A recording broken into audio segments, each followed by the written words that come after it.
काला अध्याय आज से ठीक 50 वर्ष पूर्व आज के दिन ही देर रात्रि में हुआ था, जब कांग्रेस की तत्कालीन सरकार ने भारत के संविधान का गला घोंटते हुए लोकतंत्र को पूरी तरह समाप्त करने की साजिश रची थी।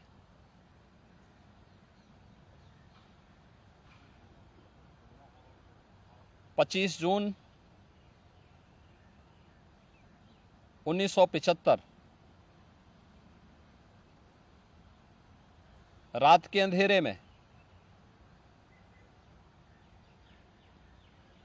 श्रीमती इंदिरा गांधी जी के नेतृत्व में कांग्रेस की सरकार ने कैसे भारत के लोकतंत्र को नष्ट करने का प्रयास किया था। उस समय के सभी विपक्षी दलों के नेताओं को, उसमें से अटल बिहारी वाजपेयी जी,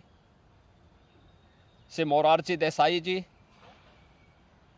श्री जयप्रकाश नारायण जी, श्री लाल कृष्ण आडवाणी जी और विपक्ष के सभी नेताओं को बंद करके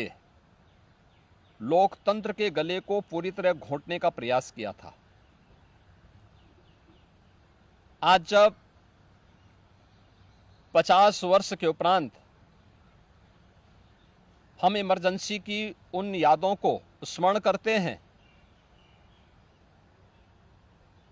तो स्वाभाविक रूप से कांग्रेस में चेहरे बदले होंगे, लेकिन उसका चरित्र, उसके हाव भाव आज भी वही हैं जो 1975 में एक बर्बर चेहरा उस समय में कांग्रेस पार्टी का देखने को मिला था। कैसे उन्होंने संविधान की मूल आत्मा कही जाने वाली प्रेम्बल में संशोधन करके उसकी आत्मा को नष्ट करने का प्रयास किया था। कैसे कांग्रेस ने उस समय देश के नागरिकों के मौलिक अधिकारों को पूरी तरह प्रतिबंधित कर दिया था। कैसे न्यायालय के अधिकारों को कांग्रेस पार्टी ने उस समय में बंधक बना के रख दिया था। और आज भी कांग्रेस पार्टी में भले ही नेतृत्व बदला हो, लेकिन उसका चेहरा बदला हो, लेकिन चरित्र तो उसका आज भी वही है। ये लोकतंत्र की दुहाई देते हैं, लेकिन भारत के बाहर जाकर के भारत के लोकतंत्र को कटघरे में खड़ा करते हैं। भारत की चुनाव प्रणाली पर प्रश्न चिन्ह खड़ा करते हैं। भारत के बाहर जाकर के भारत को और इसके लोकतंत्र को कोसते हैं। भारत के अंदर हर चुनाव की प्रक्रिया में बाधा पैदा करके ईवीएम पर अपने अकर्मण्यता का दोष थोपने का प्रयास करते हैं। एक तरफ कांग्रेस का यह तानाशाही पूर्ण रवैया, जिसने आज से नहीं या 1975 में ही नहीं, आजादी के तत्काल बाद संविधान अंगीकार करने के मात्र 2 वर्ष के अंदर ही देश के संविधान में संशोधन करके धारा 370 को उसमें जबरन डाल करके देश के अंदर देश की अखंडता को चुनौती देने वाली धारा 370 को डालने का प्रयास किया था। इसके उपरांत भी समय समय पर कभी मीडिया पे को प्रतिबंधित करके, कभी अन्य तरीके से प्रत्यक्ष और अप्रत्यक्ष रूप से लोकतंत्र के सभी स्तंभों को कमजोर करने का प्रयास किया था। 1975,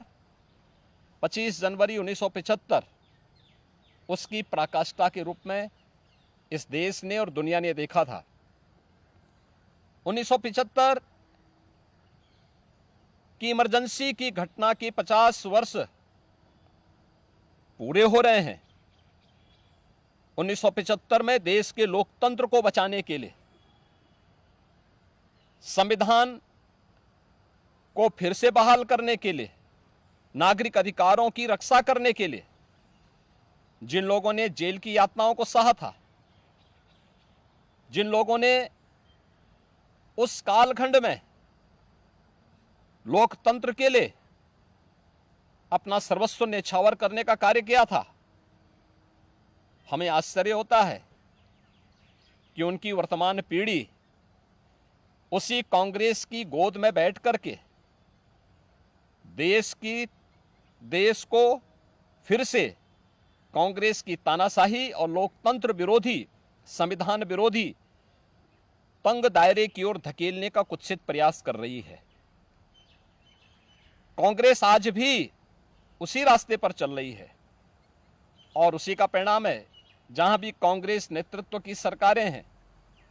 उनका रवैया, उनके कार्यप्रणाली, उनके द्वारा किए जाने वाले कृत्य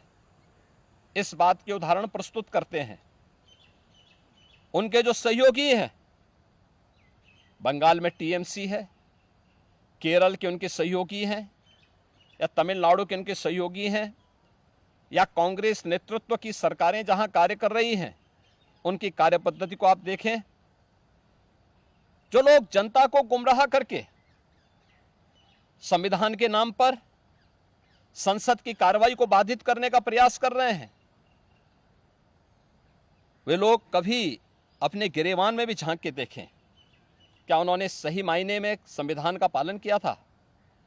क्या यह सच नहीं कि देश की संसद में कांग्रेस के एक वरिष्ठ नेता ने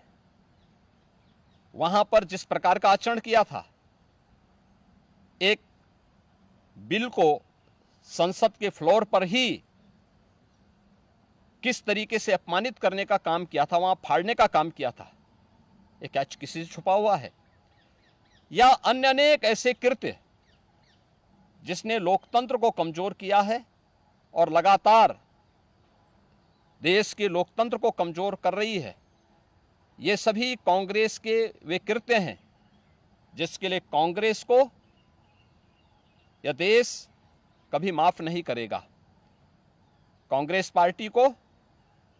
और कांग्रेस की इस तानाशाही में प्रत्यक्ष और अप्रत्यक्ष रूप से सहभागी बने उन सभी राजनीतिक दलों को भी, जिनका उदय ही देश के अंदर कांग्रेस के खिलाफ लोकतंत्र को बचाने के लिए हुआ था, आज वे कांग्रेस की गोदी में बैठ करके जिस तरीके का आचरण कर रहे हैं, यह देश और इस देश की जनता उसे किसी भी स्थिति में स्वीकार नहीं करेगी। कांग्रेस को और कांग्रेस के इन सभी सहयोगियों को जिन्होंने लोकतंत्र को कमजोर किया है, संविधान के प्रावधानों को समय समय पर मानने से इनकार किया है, इसके लिए आज इमरजेंसी की 50 वर्ष पूरे होने पर इन्हें देश की जनता से माफ़ी मांगनी चाहिए अपने इस कृत्य के लिए और अपने न केवल चेहरे को बल्कि चरित्र को देश के संसदीय लोकतंत्र के अनुरूप ले जाने के लिए अपने आप को तैयार करना चाहिए।